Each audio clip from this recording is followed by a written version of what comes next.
There's something happening inside your head right now, something almost no one talks about. And once you see it, you won't be able to unsee it. You think you're afraid of the future. You're not. You're remembering it. Stop for a second. I know how that sounds. Let me say it again. You're not afraid of the future. You're remembering it. Because somewhere, in the quiet, hidden rooms of your brain, a version of tomorrow has already played out. You've already lived it. You've already failed in it. You've already felt the disappointment of it. And your body is reacting to that memory as if it were real. Because to your nervous system, it already is.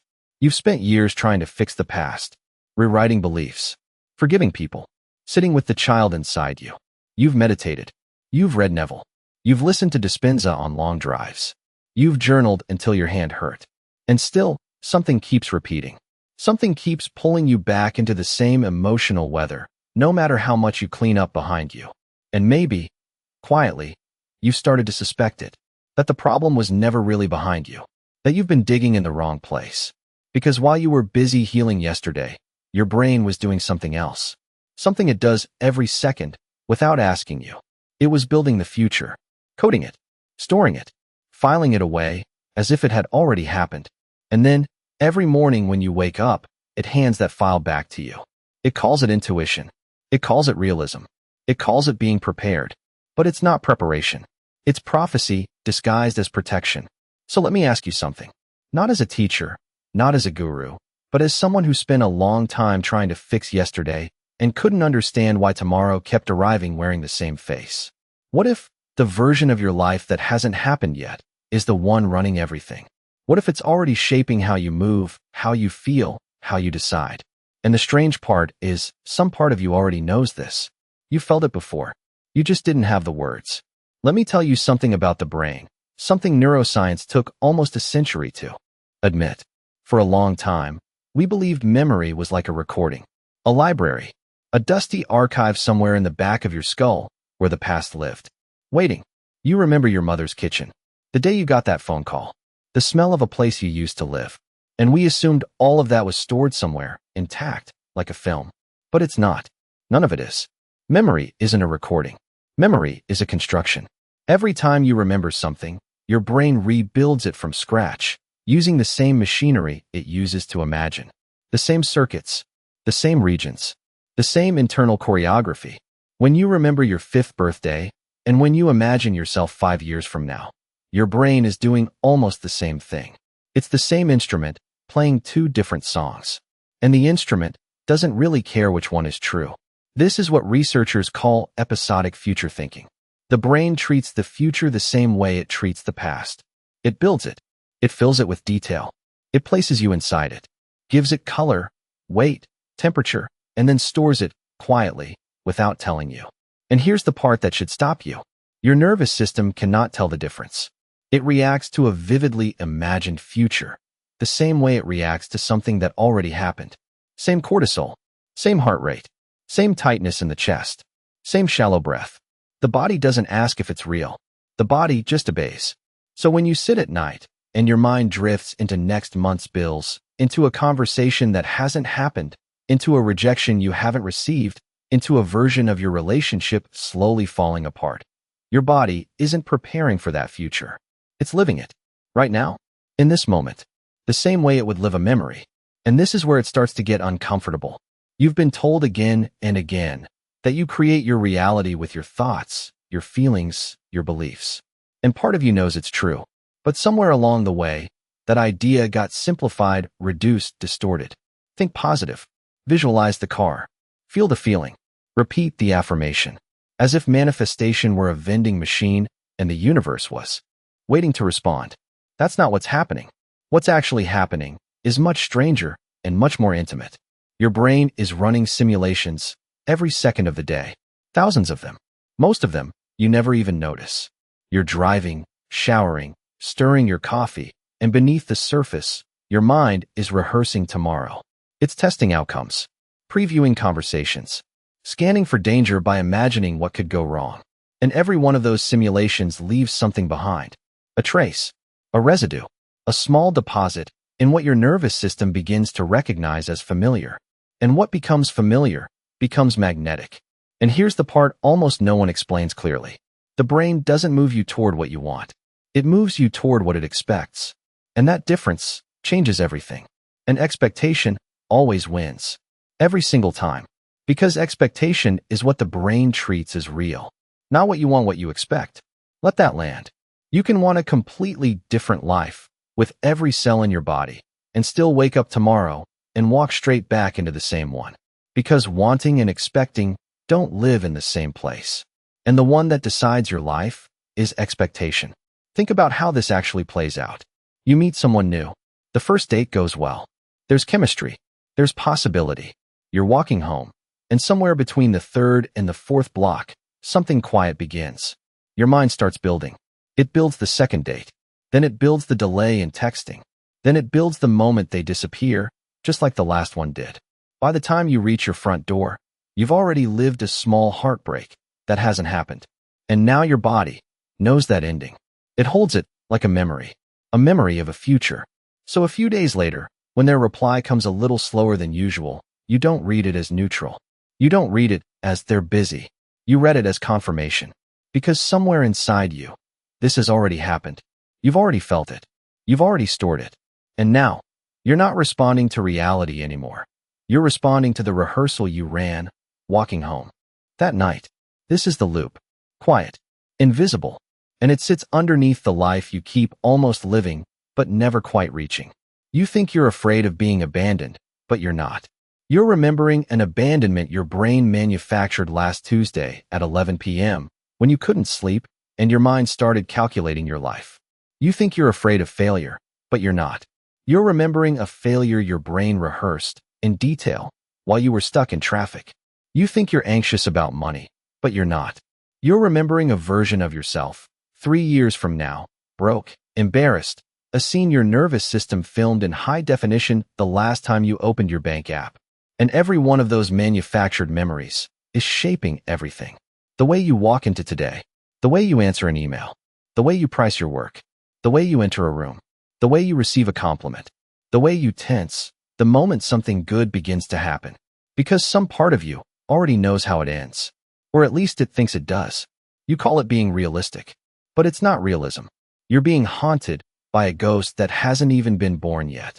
And this is the twist most people miss. You can heal every wound from your childhood and still recreate the same life. Because the past is no longer what's running the system. What's running it is a memory of next year, created yesterday and labeled as intuition today. This is why the work feels endless. Why you do inner child work, shadow work, forgiveness, and 3 weeks later, you're back in the same emotional weather. Not because the work failed. It didn't. Something did shift. Something did soften. But while you were cleaning the past, the part of your brain that builds the future never stopped. It kept laying tracks, laying expectation, laying down memories of things that haven't happened yet. And so, you walk into tomorrow already knowing how it ends. Sit with that, because there's a specific kind of exhaustion that comes from this. A tiredness sleep doesn't fix.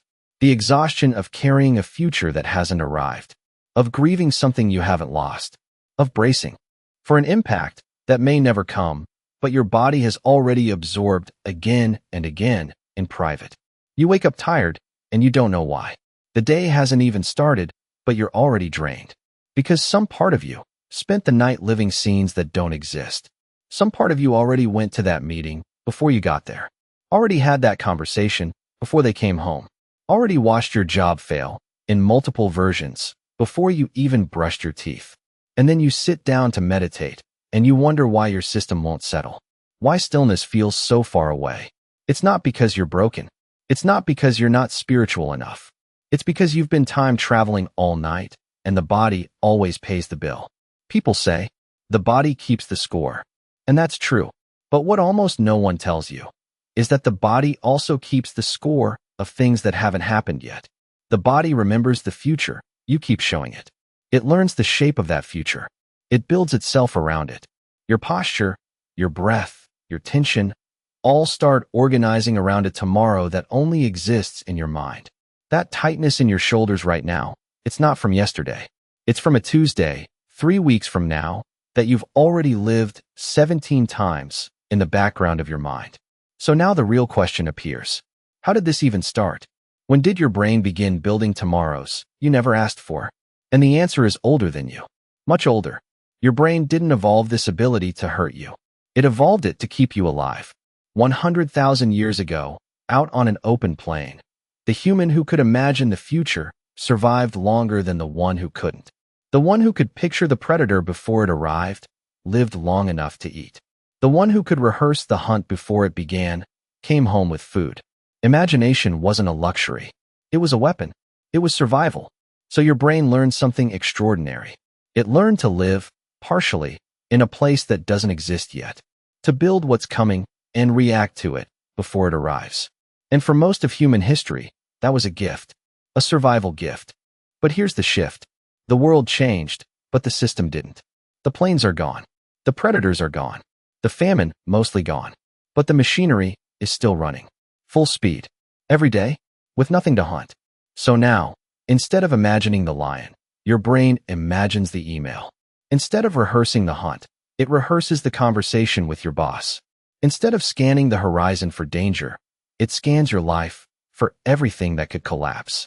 Same circuitry, same chemicals, same intensity. But now, there's nowhere for that energy to go. No lion to outrun. Just you, sitting in your kitchen, drinking coffee, with a quiet feeling that something is about to go wrong, even though you can't name why. And the truth is, your brain is incredibly good at this. It's been practicing for 100,000 years. It runs in the background. Efficient. Silent. It doesn't ask permission. It just keeps building. Tomorrow. Next week. Next year. Versions of you that fail. Versions of you that are alone. Versions of you that try again and fail again. Quietly constructed. Quietly archived. And then, handed back to you. The moment you need to make a decision. And that is why your future feels so heavy. Why even good things feel like they come with tension. Why happiness arrives, and you immediately start scanning for the catch. Because somewhere inside, you've already lived this scene before, in simulation, and it didn't end well. But now, let's go deeper. Stranger, there's a concept in physics called the observer effect. You've probably heard of it. In simple terms, the act of observing something changes it. You cannot measure a particle without affecting it. The observer and the observed are entangled. Reality, at its smallest level, is not fixed. It's responsive. It listens. Now, yes, physicists will tell you the spiritual interpretation is oversimplified. And technically they're right. But beneath the metaphor, there's something real. Because whether or not your eyes are bending photons, your nervous system is shaping your life. Constantly. Without pause. Every moment, your body is observing the future. And the way it observes begins to shape what arrives. When you imagine a meeting going badly, you're not just predicting, you're rehearsing. You're guiding your body through the choreography of that failure. By the time the meeting actually happens, your shoulders already know how to tighten. Your voice already knows how to withdraw. Your system has practiced it. And practice determines performance. Not intention, not desire. You don't rise to the moment. You fall to the level of your rehearsal. And most people are rehearsing disaster. Quietly. All day long. Inside the small theater behind their eyes, they run the worst version of every possible scene. Not because they want to, not because they're negative, but because something ancient inside them still believes this is protection. That if you see the lion first, you survive. But there is no lion anymore. Only imagined lions. And those imagined lions are still devouring you. Think about that. How much of your inner life is spent somewhere else? Not here, but in what's coming. In conversations that haven't happened. In outcomes you're already grieving. Even right now, while listening to this, part of your attention is somewhere else, building a tomorrow. We're not really here, most of us. We're scattered across timelines that don't exist, leaving fingerprints on futures we don't even want. And then we wonder why we feel disconnected, why anxiety shows up for no clear reason, why our presence feels thin, even to ourselves. It's because we're not all here. We're divided, split across 5 different tomorrows, and only a fragment of us remains in this moment with the people who actually love us.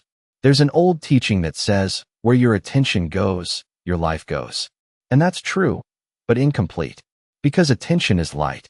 It flickers. But your nervous system is heavy. It commits.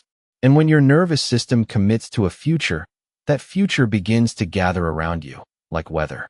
You start meeting people who match the frequency of that future. You start noticing evidence that confirms it. You start making tiny, almost invisible choices that slowly make it inevitable. The way you respond to a message, the opportunity you don't apply for, the hesitation before stepping into a room you were meant to enter. And from the outside, it looks like circumstance, bad luck, the world not delivering. But it's not the world. It's the future you've been broadcasting all week, finally arriving on time. And this is what nobody tells you about manifestation. It's not that the universe is inconsistent. It's that you don't see how much you're actually broadcasting. You spend 20 minutes visualizing what you want and 23 hours, 40 minutes simulating what you fear. And then you ask why it's not working, why abundance doesn't stay, why love doesn't come, why healing doesn't happen. But this isn't mystery, it's math. Brutal math. 20 minutes of belief cannot outrun 23 hours of expectation. The problem isn't your intention. You've known what you want for years. The problem is the constant, low-level, almost invisible rehearsal of the opposite, running in the background like a signal you forgot to turn off. A broadcast you didn't even realize was still playing. And here's the trick. It feels normal. So normal, you don't even notice it anymore. You don't experience it as imagination. You experience it as reality, as being smart, as being prepared, as just being realistic. But it's not realism. It's a story, repeated so many times, it became truth. And the moment you begin to see that, even slightly, something loosens. You start catching the simulation in real time. You start noticing when you've left the present and entered an imagined catastrophe. You begin to feel the difference between thinking about the future and being controlled by it. And that difference is everything. Because now you have leverage, a place to stand. Because the future hasn't happened yet, which means it can still be unwritten, but only by the part of you that realizes it's the one writing it. And when this really lands, something unexpected happens. Not relief, grief. You begin to see it. All of it. The opportunities you never took, because you already failed in your head. The relationships you ended early, because you already watched them collapse in imagination. The risks you avoided. The conversations you never had. The version of you that never showed up, because you had already calculated how the room would reject you. And then it hits you, something both painful and beautiful. You weren't unlucky. You weren't blocked. You weren't waiting. You were obeying a memory of a future that never happened, but your nervous system declared inevitable. That grief matters. Don't bypass it. Don't cover it with affirmations. Let it sit. Because that grief is the first honest signal your body has sent in a long time. That grief is the doorway. English version, and I think that is mostly true, but I want to refine it for you. It is not only where your attention goes. It is where your nervous system goes. Because attention is light. Attention can flicker. It can move for a second and disappear. But the nervous system is heavy. The nervous system commits. And when your nervous system commits to a future, that future begins to gather around you like weather. You begin to meet people who match the frequency of that future. You begin to notice evidence that confirms it. You begin making the small, almost invisible choices that slowly make it inevitable. You answer the message in a certain way. You do not apply for the opportunity. You hesitate at the threshold of the room you were supposed to walk into. And from the outside, it all looks like circumstance. It looks like bad luck. It looks like the world failing to deliver. But it is not the world. It is the future you have been wearing all week, finally arriving on time. This is what no one tells you about manifestation. The reason your manifestations feel inconsistent is not because the universe is moody. It is because you are not aware of how much you are actually broadcasting. You spend 20 minutes a day visualizing what you want, and 23 hours and 40 minutes simulating what you fear. And then you ask why abundance is not sticking, why love is not arriving, why the body is not healing. But this is a math problem, and the math is brutal. 20 minutes of belief cannot outrun 23 hours of expectation. The intention is not the issue.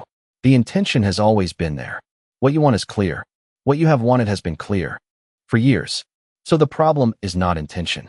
The problem is the constant, low-level, almost invisible rehearsal of the opposite of what you want, running in the background of your day like a radio you forgot to turn off. And the part that hurts is this. You do not even know it is running. That is the trick. That is the elegance of the loop. The simulation has become so familiar to you that you no longer experience it as imagination. You experience it as reality, as reasonable concern, as being smart about things, as keeping your feet on the ground. But it is not realism. It is a story your brain has told itself so many times that it has been mistaken for truth. And the moment you begin to see that, even a little, something starts to loosen. You start catching the simulation in the act. You start noticing when you have left the present moment and gone visiting some imagined catastrophe. You begin to feel the difference between thinking about the future and being lived by the future. And once you can feel that difference, you have something most people never have. You have leverage. You have a place to stand. Because the future that has not happened yet can still be unwritten, but only by the part of you that knows it is writing. There is a moment that happens when this begins to land. When you truly start to see how much of your life has been a response to a future that does not exist. And that moment is not relief. It is grief. Because you start counting. You start adding it all up. The opportunities you did not take because you had already lived their failure in your head. The relationships you ended early because you had already watched them end in your imagination. The risks you did not take. The conversations you did not have. The version of you that never showed up to the room because some part of you had already calculated, in advance, exactly how that room was going to reject you. And then you realize something terrible and beautiful at the same time. You were not unlucky. You were not blocked by the universe. You were not waiting for the right moment. You were obeying a memory of a future that had not happened yet, but that your nervous system had already declared inevitable. That grief is important. Do not try to bypass it with another affirmation. Let it sit. Because that grief is the first honest thing you have felt about this in a long time. That grief is the body finally telling you the truth. That grief is the doorway. I want to tell you something about how this loop actually breaks. Because everyone wants the technique. Everyone wants the practice. Everyone wants the 5 steps. I'll feel the feeling more intensely. I'll outwork it. I'll override it with willpower. But it doesn't work like that. And the reason is simple, but most people miss it. What's running inside you is not sitting on the surface of your mind, it's underneath it. It's below your conscious effort. By the time you sit down in the morning to visualize the life you want, something else has already been running for hours. While you were asleep, your brain didn't stop. It kept building tomorrow. In fact, it often builds it more actively at night. That's part of what dreams are. Your system quietly rehearsing what's coming, wearing a disguise. So when you wake up and try to think positively, you're not starting from zero. You're stepping into something that's already been laid down. It's like bringing a small flame to an ocean and hoping it will dry it out. It's not a fair fight. It was never meant to be. So the real shift doesn't come from trying harder. It comes from something much simpler and, strangely, much deeper. It's not a technique. It's a posture, a way of being with your own mind. You begin by noticing. That's it. You notice the moment you've left the present. The moment some part of you drifts into tomorrow. You're making coffee, but your body is here while your mind is already in next week's conversation. And instead of fighting that, instead of judging it, you just see it. Oh, I've left. Oh, I'm already rehearsing something that hasn't happened. And in that moment of seeing, something shifts. Not dramatically, not instantly, but subtly, powerfully. The pattern starts losing its grip. Not because you crushed it, but because you exposed it. Because anything that runs in the dark depends on you not seeing it. The moment you recognize it for what it is, you are no longer inside it. You're the one looking at it. And that changes everything. Because the one who is aware cannot be controlled in the same way as the one who is unconscious. This is what so many teachings have been pointing to for centuries. Not in the same words, but toward the same place. There is a part of you that is not caught in any future. A part that never leaves the present. A part that isn't moving through time the way your thoughts do. It's just here, quiet, watching. That part is the observer, the presence behind your eyes. And it has always been here. Through every fear, every imagined outcome, every internal story, it has remained untouched. You don't need to become it. You already are it. You've just been identified with the noise for so long that you forgot the silence underneath. And when you start shifting your identity from the story to the one watching the story, your nervous system begins to change. Not because you forced it, not because you followed a perfect method, but because the part of you that was holding on to the future finally relaxes. The part that was bracing softens. The part that was constantly preparing for impact realizes there is nothing to hit. And when that happens, something else changes too. The pull toward the same outcomes weakens. That familiar gravity that kept pulling you into the same patterns starts to dissolve. Not because the future changed, but because the thing pulling you toward it is no longer active in the same way. But here's where most people miss it. You can understand all of this, and nothing changes. Because this isn't just happening in your mind. It's happening in your body. Your body has been trained, over and over again, to expect certain outcomes, to prepare for certain endings. Your shoulders already know. Your jaw already knows. Your chest, your stomach, they've all been conditioned. They've all been told what's coming. And once the body decides something is real, thinking differently is not enough. That's why you can have a powerful realization one day and still wake up anxious the next morning. Because insight happens fast, but the body moves slowly. It learns through repetition, through direct experience, through feeling something different again and again until it finally updates. So when you begin this work, you don't just notice it in your thoughts. You notice it in your body. You feel where the tension is sitting, where the future is being held, where the contraction lives. And instead of trying to fix it, you stay with it. You let your awareness rest there. No force, no fixing, no performance, just presence. And something begins to happen. Not because you did something special, but because you finally stopped avoiding it. Because tension that is seen, without resistance, begins to dissolve on its own. It doesn't need to be forced. It just needs to be witnessed. Like something that only existed because no one was looking at it directly. This is the real work. Not trying to feel better. Not trying to think better. But learning to catch yourself, again and again, in the moment you drift away. And gently returning. No drama. No judgment. Just returning. And leaving again. And returning again.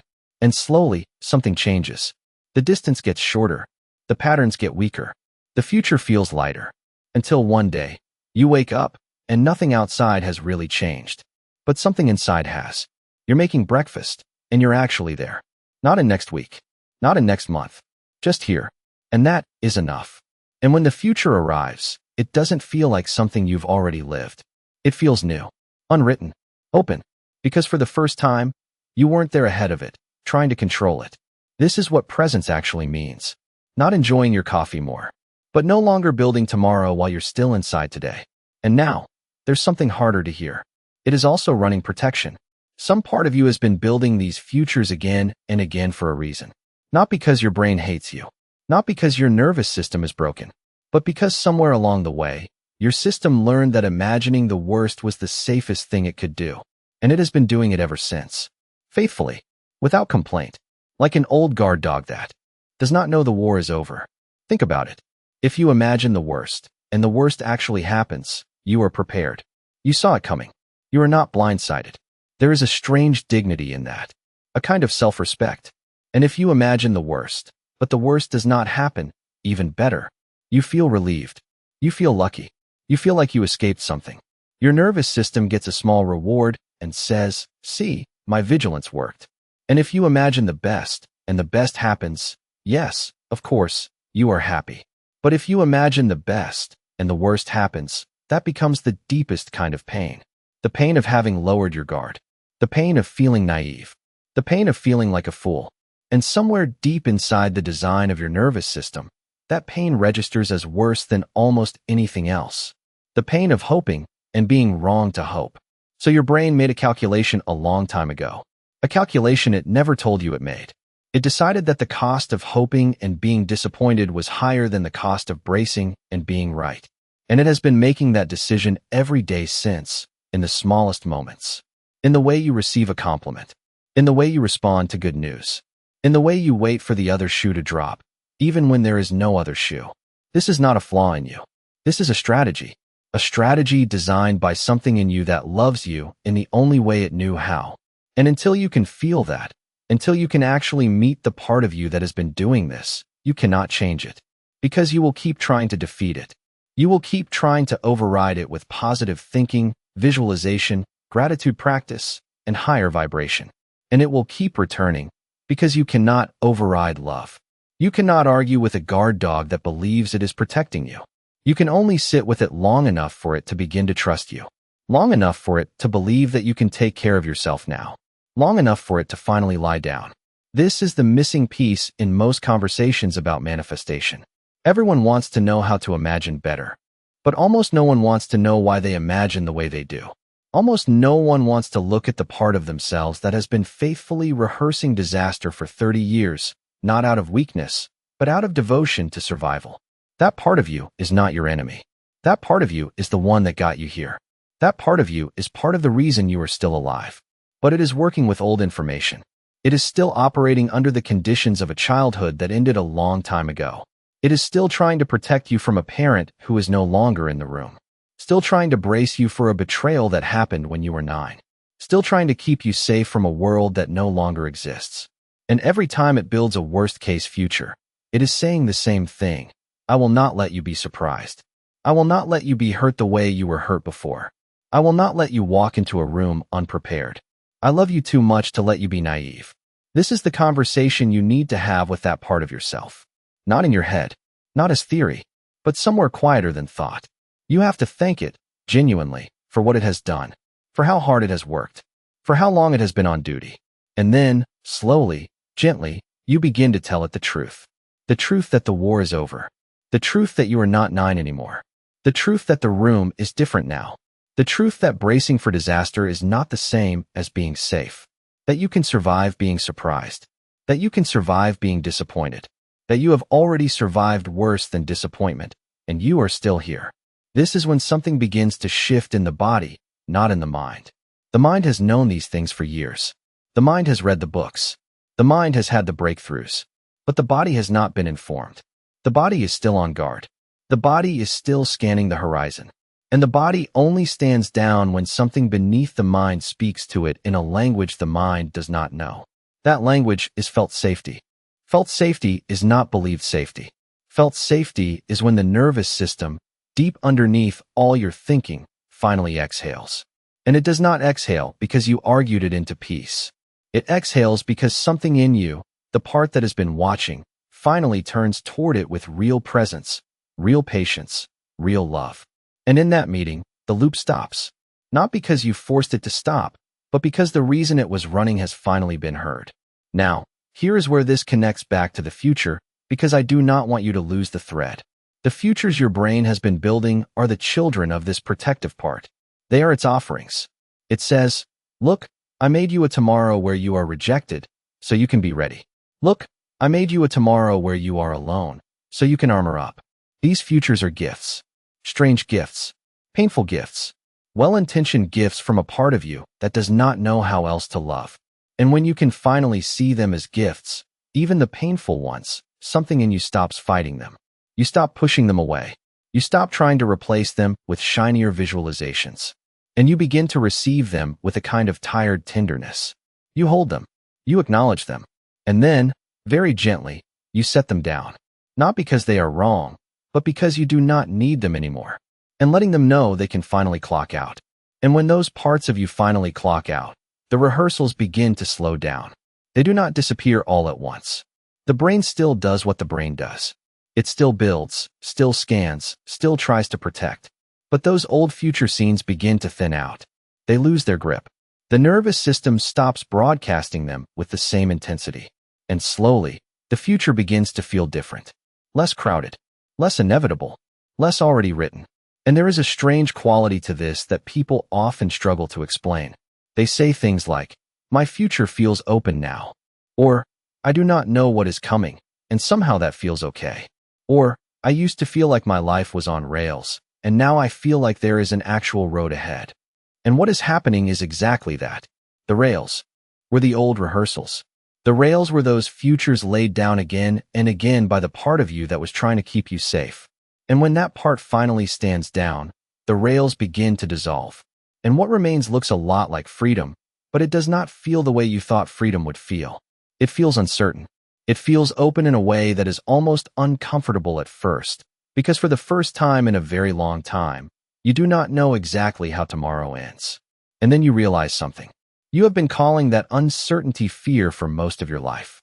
You have treated not knowing as a threat, as a problem to solve, as something to predict away before it can touch you.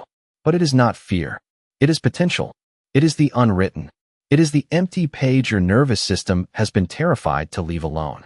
Everything we have spoken about so far has been about your individual nervous system, your individual brain, your individual inner rehearsals. And that is where the work has to begin. But it does not end there. Because the future you are remembering is not only yours. You are not the only one building these inner futures. Your mother had them. Your father had them. Their parents had them. And it goes back further than anyone has bothered to count. Every generation in your line was running its own version of this. And what you inherited was not only their eyes, their hands, or the quiet way someone in your family sits at dinner. You inherited their futures. The futures they never lived. The futures they were terrified of. The futures they rehearsed in private and passed down without ever saying the words. There is a field in science now called epigenetics, and it has quietly begun turning what we thought we knew about inheritance upside down. The findings are still being debated, but the direction is clear. What they feared, what they expected, can leave a signature. Not in the genes themselves, but in how those genes are read, in what gets switched on, in what gets switched off, in the way your nervous system was tuned before you ever took your first breath. So when you sit at your kitchen table at 38 years old and your body suddenly floods with anxiety about money for no reason you can name, that anxiety might not be entirely yours. It might belong, at least partly, to a great-grandfather you never met, someone who lived through famine, someone whose nervous system learned to expect scarcity, someone who passed that expectation forward through 3 generations until it arrived in your body, in this kitchen, on this Tuesday, in a country he never even saw. You are not only remembering the future. You may be remembering futures imagined by people who are no longer alive. I want you to feel the weight of that, not as a burden, but as clarity, because some of what you have been carrying was never yours to begin with. Some of the futures you have been bracing for were rehearsed by people who lived through conditions you have never experienced.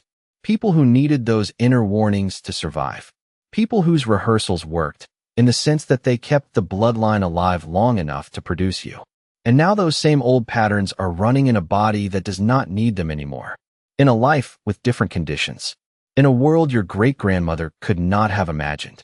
And you have been living under the gravity of her tomorrows, thinking they were yours. This is part of why the work feels so hard sometimes. Why certain patterns refuse to shift, no matter how much insight you have. Because you are not only working with your own inner rehearsals. You are working with futures that were handed to you before you ever had a choice. Encoded into the way your nervous system reads the world. Built into the architecture of your reactions. Old, deep, loyal to people who are gone. And the strange grace is this. When you begin to see it, when you begin to feel which futures are yours and which futures are inherited, something begins to lift. Not all at once, but in layers. You stop taking everything so personally. You stop assuming every fear in your body belongs to your story. You begin to wonder, sometimes, whose fear this really is. Whose tomorrow you are rehearsing. Whose unfinished business is moving through you. And in that wondering, there is space. Space that was not there before. Space to ask what is mine to carry and what is mine to set down. It is not waiting somewhere for you to discover it. It is emerging in relationship with the act of observing it. The observer and the observed are not separate. They are tangled together, shaping each other, co-creating what becomes real from moment to moment. Now bring that back to your life. The future is not fixed in advance either. The future is not sitting somewhere ahead of you, waiting for you to finally reach it. It is being assembled right now, in the relationship between you and what you are observing, between your nervous system and the field of possibility, between the watcher behind your eyes and the next unwritten moment.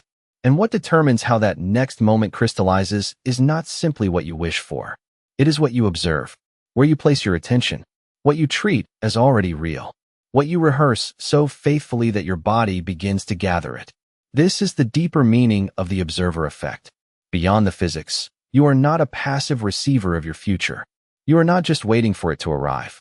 You are participating in its construction every second, whether you know it or not. The inner scenes you keep running are not just predictions. They are patterns you are sending into the field, asking the world to match them. And the world, in its strange responsive way, often does. Not because the universe is simply granting wishes, but because you are part of the universe. Because the line between you and the field you move through is much thinner than you were told.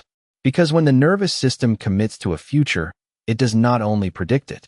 It begins composing it through your choices, through your blind spots, through the small, almost invisible ways you shape the next conversation, the next decision, the next moment of attention. You are not a tourist in your future. You are a craftsman. You have been crafting all along. And most of the craft you have been doing, without even knowing it, has been the craft of inherited rehearsals, ancestral futures, nervous system fears, and disaster patterns that felt like wisdom. You have been a master craftsman of a future you did not even want. But the same hands can build something else. This is where spiritual traditions and neuroscience finally meet, in a place neither one can reach alone. The tradition said, you create your reality. The science said, your brain constructs the future. And both of them, in their own languages, were pointing toward the same impossible, beautiful truth. You are not separate from what is coming, and what is coming is not separate from how you are being right now. The observer is the architect, but the architect has been working in the dark, building from old blueprints, repeating rooms that no longer need to exist, putting up walls where there should have been windows. And the moment you turn on the light, the moment you become aware of what you have been building, the moment you stop confusing the inner rehearsal with destiny, something changes. Not only in your mind, but in the field around you, in the texture of the next moment, in the kind of futures that become possible. I have watched this happen in people, not as theory, but as something I have seen. People who spent decades building the same future again and again, until one day they finally noticed they were building it. And from that moment, everything began to shift. Not dramatically, not all at once, but in small, undeniable ways. A phone call from somewhere unexpected. An opportunity that did not fit the old pattern. A relationship that arrived in a shape they had not rehearsed beforehand. And because of that, they did not sabotage it. When you stop crafting the old future, something else has room to arrive. And what arrives is rarely what you would have manifested on purpose. It is better than that. Stranger than that. It carries the quality of being met by life, instead of negotiating with it.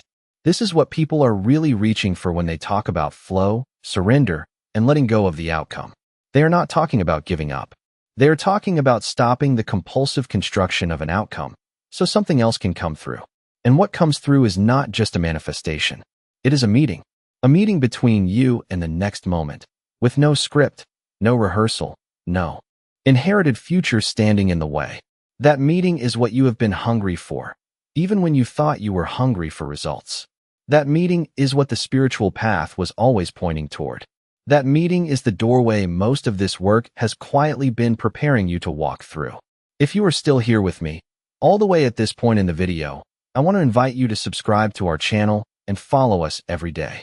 We are putting out work like this, slow, honest, the kind of work you can sit with.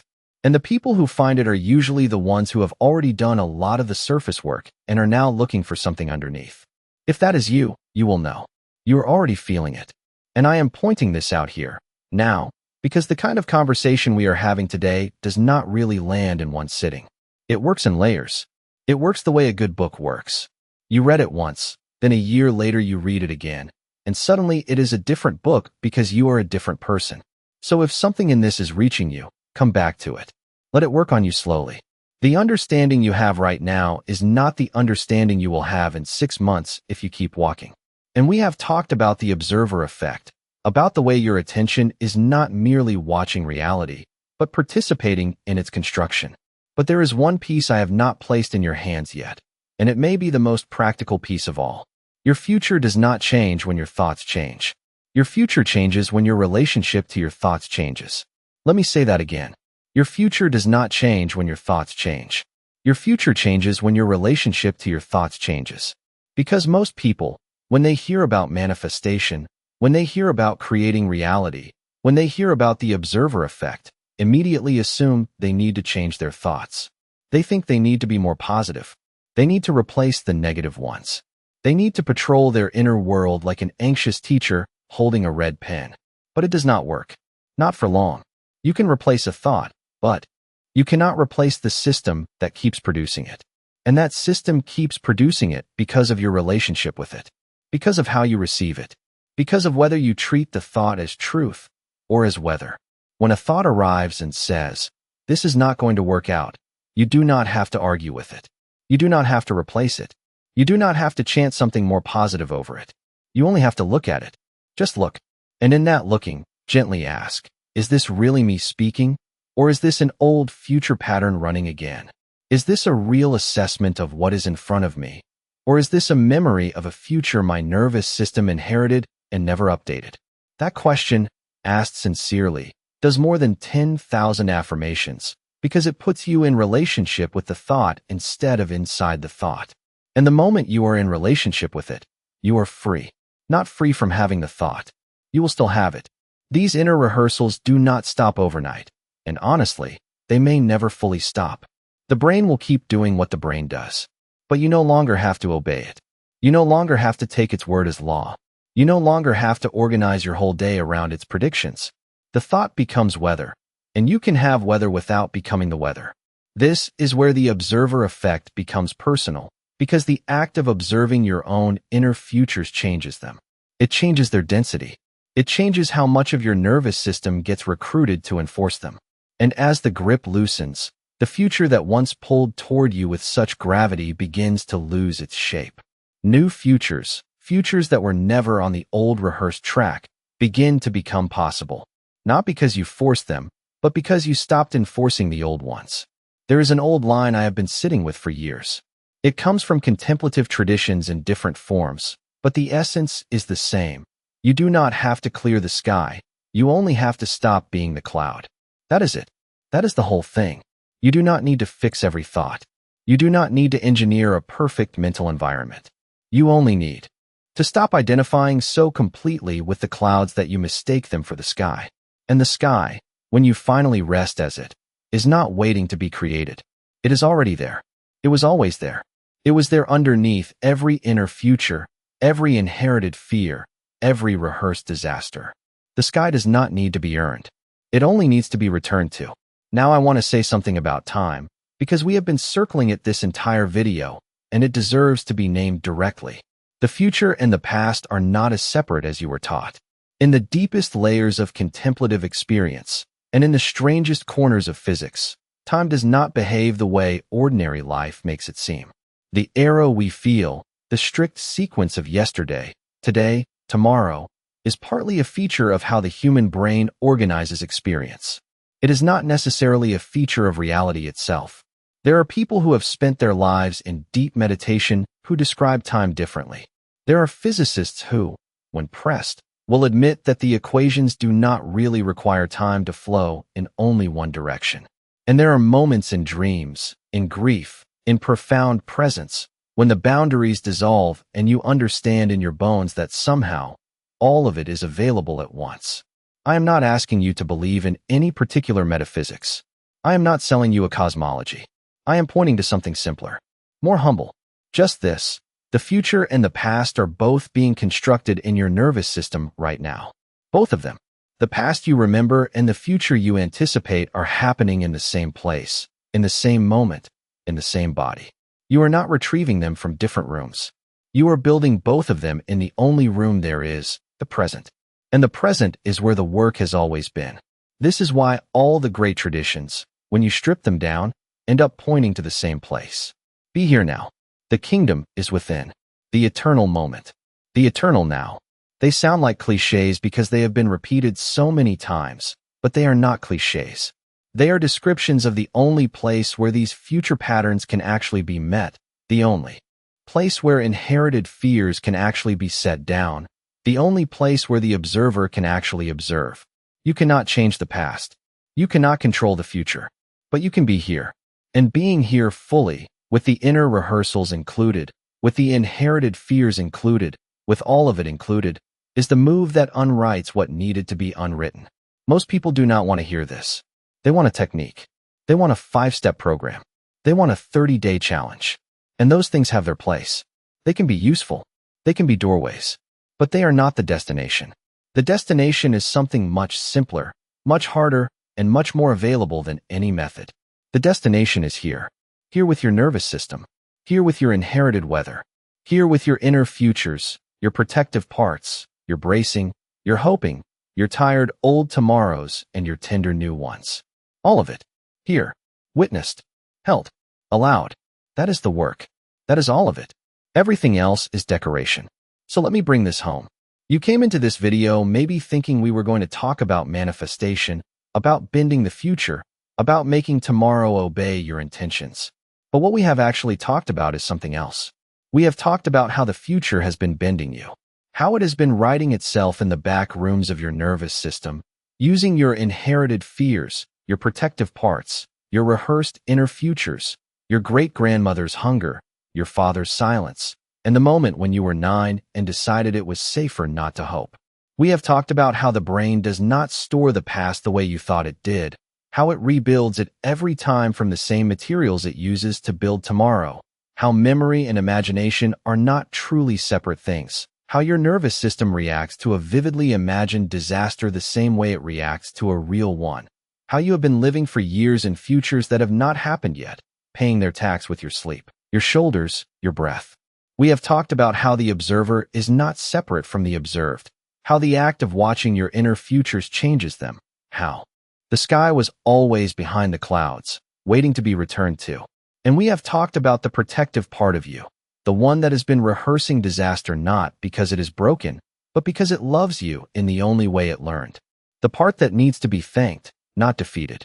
The part that finally lies down when it knows you can take care of yourself now. If you have been with me this whole way, you have felt some of it land.